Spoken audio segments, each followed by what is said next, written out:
On parle beaucoup d'intelligence artificielle.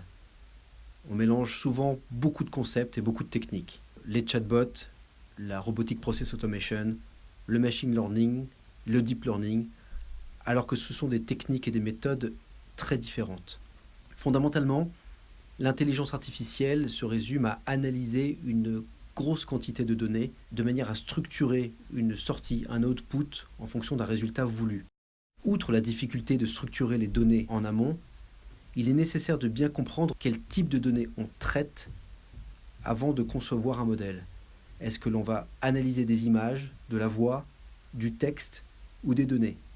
En fonction de cette analyse, on décidera alors quel type de modèle il est intéressant d'appliquer.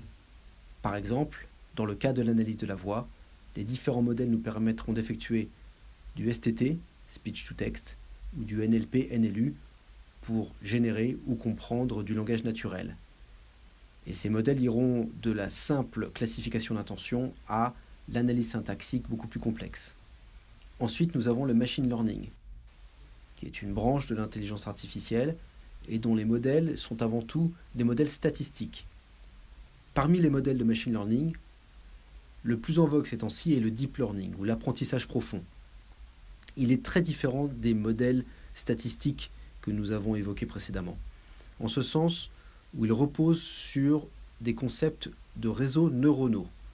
Ces neurones reçoivent un certain nombre de signaux d'activation qui sont eux-mêmes pondérés, et ce neurone s'activera s'il atteint un certain seuil établi auparavant. Lui-même activera alors les neurones de la couche suivante, de la couche d'entrée à la couche de sortie, en passant par une série de couches cachées. Un des concepts fondamentaux du deep learning est la rétropropagation. Le fait que les neurones vont s'auto-ajuster en fonction du résultat de leur analyse. Si l'analyse est positive, le ou les neurones qui auront permis d'accéder à cette réponse vont être renforcés, comme si l'on confirmait une conviction.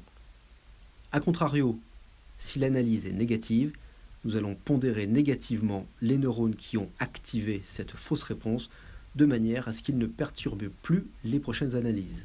Le deep learning est un modèle certes très performant, mais il reste assez peu transparent par rapport à d'autres modèles plus classiques de machine learning.